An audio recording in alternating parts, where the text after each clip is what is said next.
An 87-year-old man in hearing aids gets pulled over on a Michigan highway. In the truck bed, 104 kilograms of cocaine worth close to $3 million. Black screen. Slow fade in on an interstate highway. Shoulder at dawn. Generic, non-identifying. Clint Eastwood played him as a stubborn old charmer, finding redemption on the road. The real man was something federal agents genuinely didn't believe existed until the wiretaps proved it. Title card slam. Theme music in. When DEA investigators first heard cartel members talking about a legendary elderly courier they called Tata, the grandfather, some of them assumed it was a myth, code for something else. Nobody believed the Sinaloa Cartel would hand a fortune in cocaine to a man born before the Great Depression. Hold on to that disbelief, because it's the whole reason this worked for as long as it did.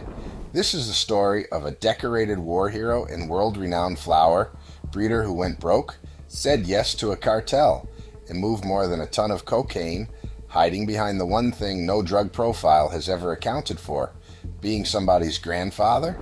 And it's the story of how that single, glaring blind spot in American drug enforcement stayed open for years, right up until a wiretap in Detroit finally proved the myth was a real man in a real Lincoln pickup. Quick question before we start. How old do you think the oldest drug mule the DEA ever arrested actually was?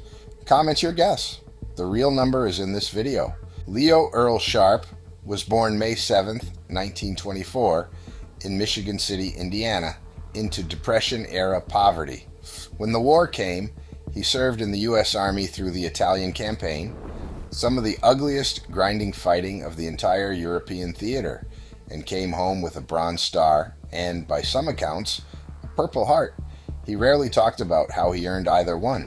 What he built afterward was, on its own, a genuinely remarkable American life. Sharp became a horticulturist obsessed with daylilies. Slow, obsessive breeding work, hand-pollinating one bloom onto another, waiting years to see what a single cross might produce. Most crosses fail. Once in a while, you get something nobody on earth has ever seen, and you get to name it. He built a farm operation, introduced dozens of award-winning varieties, and became internationally known in daylily collector circles. Serious collectors reportedly paying over $100 for a single plant of his newest creations. Long before any cartel connection existed, Leo Sharp had already lived an entire respected life. He was somebody. By some accounts, Sharp also claimed at various points to have owned a small airline company that eventually went bankrupt before he settled into horticulture full-time. That specific claim appears to rest largely on his own telling, rather than independent business records, so treated as color rather than confirmed biography. One more example of a man whose own account of his life doesn't always survive close scrutiny, years before any cartel connection ever entered the picture. By the 2000s, the mail-order flower business was moving online, and Sharp, now in his 80s, refused to follow. He was a catalog and handshake man in a click-and-ship world, and he wouldn't budge. Orders dried up. Bills didn't.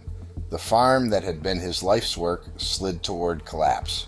That's the actual soil this story grew in. Not greed, not thrill-seeking. An old man watching his life's work die, looking for any way to save it.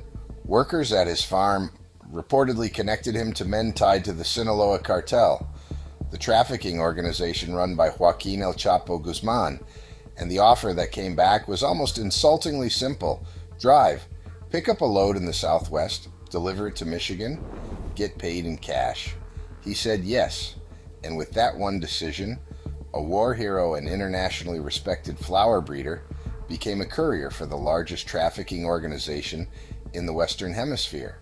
Here's the part that should genuinely unsettle you, because it's not really a story about one clever old man. It's a story about a systemic blind spot. American highway drug interdiction runs heavily on behavioral and demographic profiling. Young men, rental cars, out-of-state plates on known trafficking corridors, nervous behavior at a stop. Leo Sharp was the photographic negative of every element in that profile.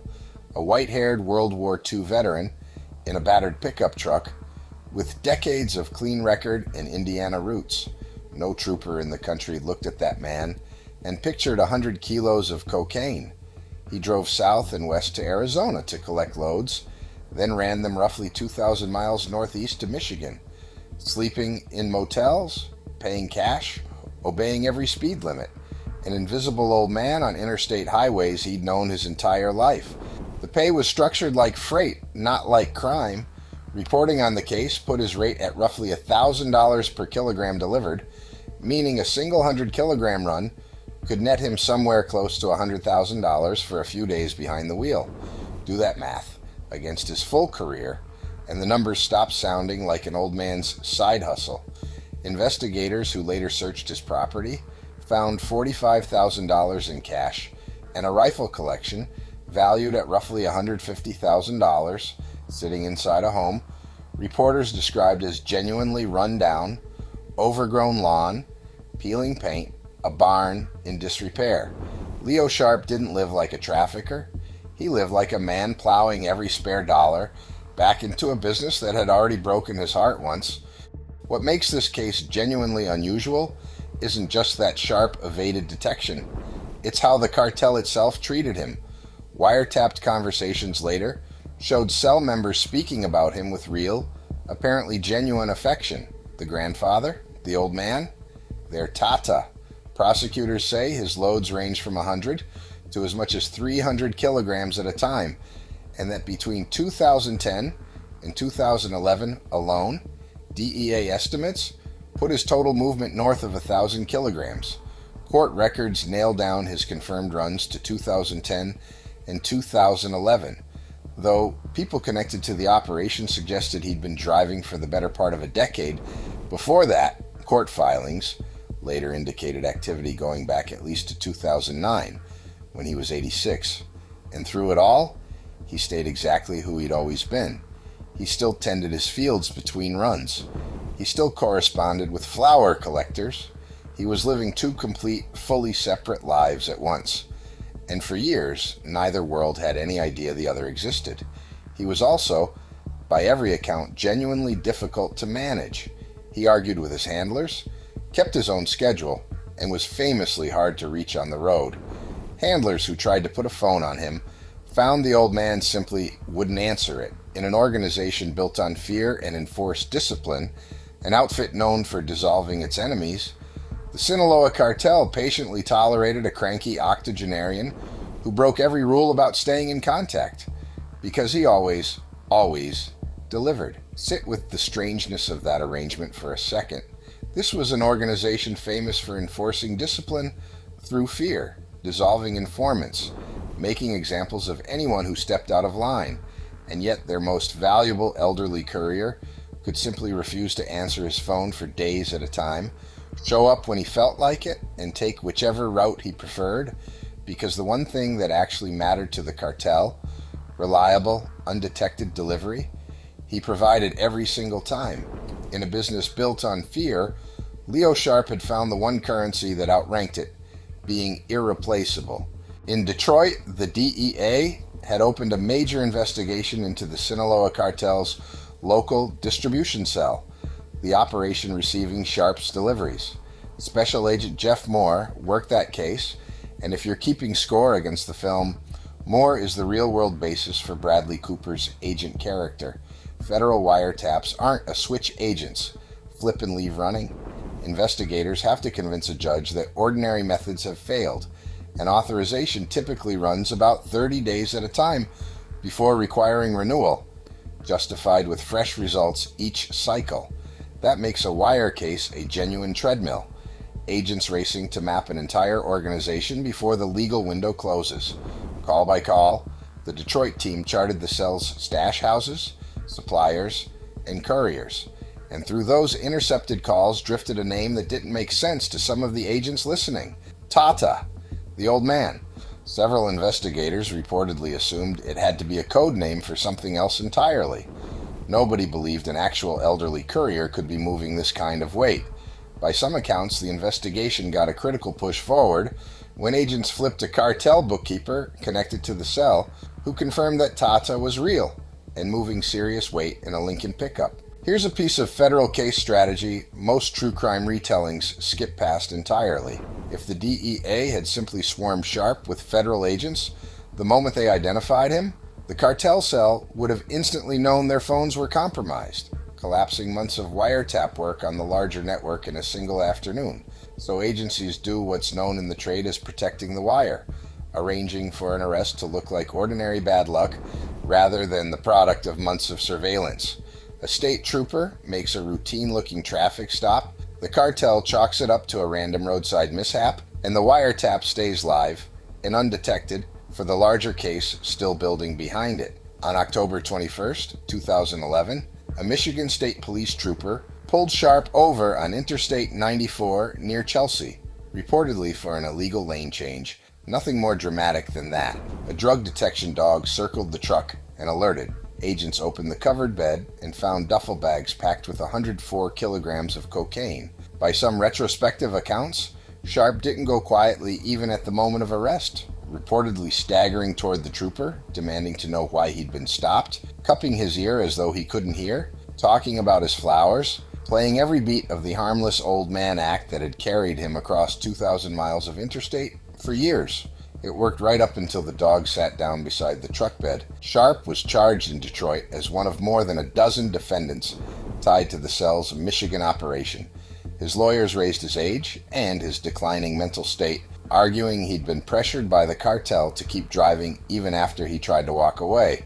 A coercion claim that was never fully resolved in court. Federal prosecutors painted a different picture. A man who made conscious choices, drove himself across the country entirely of his own will, and never once reported the cartel to authorities despite years of opportunity. In October 2013, at 89 years old, Leo Sharp pleaded guilty to conspiracy to distribute cocaine, forfeiting hundreds of thousands of dollars in cash and assets as part of the plea. On May 7, 2014, his 90th birthday, he stood before Judge Nancy Edmonds for sentencing. Prosecutors asked for 5 years, arguing a ton of cocaine is a ton of cocaine regardless of the driver's age. The defense asked for home confinement. Sharp himself told the judge in a shaking voice, "I'm really heartbroken. I did what I did." Judge Edmonds weighed a decorated war record and a failing mind against the actual damage a ton of cocaine does on American streets, and split the difference, sentencing him to 3 years in federal prison, not the leniency his defense sought and less than half of what prosecutors asked for. Reporters in the courtroom that day noted the same thing almost universally. Whatever the Sinaloa Cartel had trusted with millions of dollars looked standing at that podium exactly like what he actually was underneath all of it, somebody's grandfather, in trouble he could no longer talk his way out of. Even the government's own sentencing recommendations seemed to understand how this particular story was going to end. Sharp went into custody a frail man and got frailer. In 2015, after roughly a year behind bars, he was released early on humanitarian grounds due to declining health. He went home to the plants and the small circle of people he had left. On December 12, 2016, Leo Sharp died in Michigan at 92. He's buried at the National Memorial Cemetery of the Pacific in Honolulu, a resting place reserved for military veterans, tied to property he'd kept in Hawaii, where he could garden year-round even in his final working years. In June 2014, weeks after the sentencing, New York Times reporter Sam Dolnick published a long feature titled "The Sinaloa Cartel's 90-Year-Old Drug Mule." Clint Eastwood, in his late 80s himself at the time, reportedly saw something personal in it, an aging icon telling the story of an aging outlaw.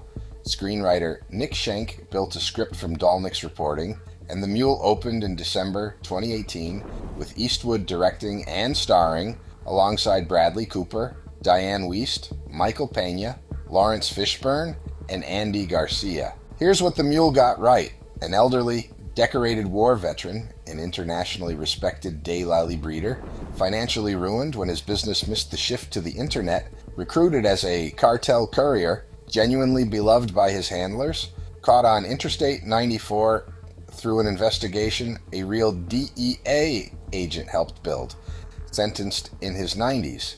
That entire spine is real and reasonably faithfully depicted. Here's what it invented: Earl Stone's shattered family, the estranged daughter, the granddaughter's wedding, the deathbed reconciliation with his wife. That entire emotional engine was written for the film. The real Sharp family kept its grief private, and no public record supports that specific arc. The lavish cartel compound party, the menacing new boss tearing up Earl's freedom, roadside intimidation from cartel minders, invented drama.